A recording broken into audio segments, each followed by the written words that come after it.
temos. Populiarūs šokoladiniai kiaušiniai, kuriuos įprastai Velykoms gyventojai masiškai perka ir dovanoja mažiesiems, Lietuvoje smarkiai brangesni nei kitur Europoje. Štai už didesnį Kinder siurprizą kai kurie prekybos centrai prašė 21 euro, o pritaikė nuolaidą 16 eurų, kai kitose Europos šalyse jo kaina tesiekia 11 eurų. Artėja Velykos ir netrukus lietuviai plūstels į parduotuves pirkti maisto velykiniam gardėsių stalui ruošti. Tačiau veikiausiai nepamirš ir savo mažųjų smaližių. Labiausiai lietuvius nustebino štai šio Kinder Surprise Maxi šokoladinio kiaušinio kaina, kuri kai kuriuose prekybos centruose siekia 21 eurą, o kai kurie jau nuleido kainą iki 16 eurų. Pasipiktinę tokią Kinderio kainą lietuviai nuotraukas ėmė siųsti į kainų palyginimo portalą.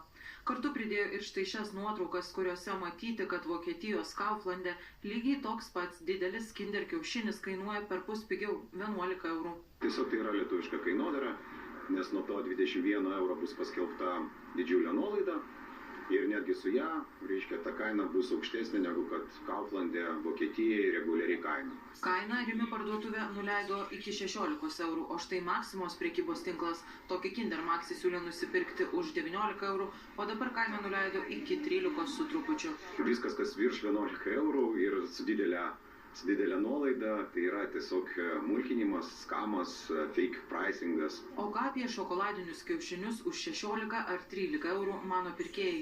Nepirkčiau. Koks pensininko gali būti didelis biudžetas? Per brangu? Man žinokit brangu.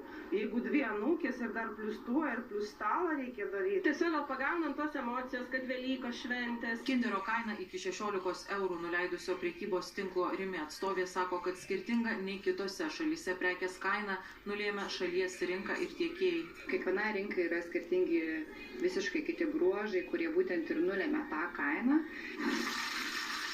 Lietuviai stebisi ir štai šių velykinių lietuviškų želės saldainių su kiškučiais kainomis. Mat skirtingose parduotuvėse kainos stipriai skiriasi. Tame pačiame prekybos tinkle šių saldainių kilogramo kaina iš pradžių krito nuo 9 iki pusės 7 euro, tada iki pusės 4. O kitas prekybos tinklas sufasuotus tuos pačius saldainius siūlė neva tai su nuolaida nusipirkti 150 gramų už 1,40 €, kas yra beveik 10 eurų už kilogramą. Tie, kurie, sakykime, pas kurios buvo fiksuota kaina mažesnė, jie didina, vyksta kažkokie manevrai, žaidimai. O štai ekonomistas Aleksandras Izgorodinas prekybininkų kainodaroje klastos nemato. Esą jiems dirbtinai kelti kainų netgi neapsimokėtų, mat mažmeninė prekyba maisto produktais metų pradžioje smarkiai krito ir tik dabar pamažu pradeda stabilizuotis. Labai nustebčiau, jeigu esant tokiai silpnai mažmeniniai prekybai maisto produktais, prekybininkai tučtuojau pultų kelti kainas, tiesiog šiaip, nes jiems norisi pasipelnyti iš Velykų. Izgorodinas tikina, kad skirtingų produktų kainas skirtingose šalyse lyginti ne visada derėtų. Esą tiekėjai derina kainodarą priklausomai nuo rinkos dydžio. Kuo didesnė rinka, tuo didesnė konkurencija ir tuo mažesnės kainos. Mažesnė rinka, jinai reiškia tam tikrą mažesnį tiekėjų susidomėjimą, tai teoriškai gali lemti ir aukštesnės kainas. Ir nors vasarį metinė infliacija siekia 0,7%, gyventojai parduotuvėse sako jokio kainų mažėjimo nejaučiantys. Tad esą ir besiruošdami Velykoms taupys, ieškos nukainotų prekių arba pirks mažiau. Žudys brangu labai. Pienas, žiūrim akcijų. Jautina iš vis kartais kosminiam kainom. Aš galų pirku, nežinau. Anksčiau tai vištą galima buvo nupirkti. Vištą tai kaip vištą, bet antį tai būtinai buvo. O dabar nebus. Ekonomistas Aleksandras Izgorodinas sako, kad kainos gali didėti ir dėl karo Izraelyje, mat dėl to brangsta prekių transportavimas. Tų importinių produktų kaina labai stipriai priklauso nuo logistikos. Tad esą tam tikrų prekių kaina kurį laiką išsilaikys nestabili.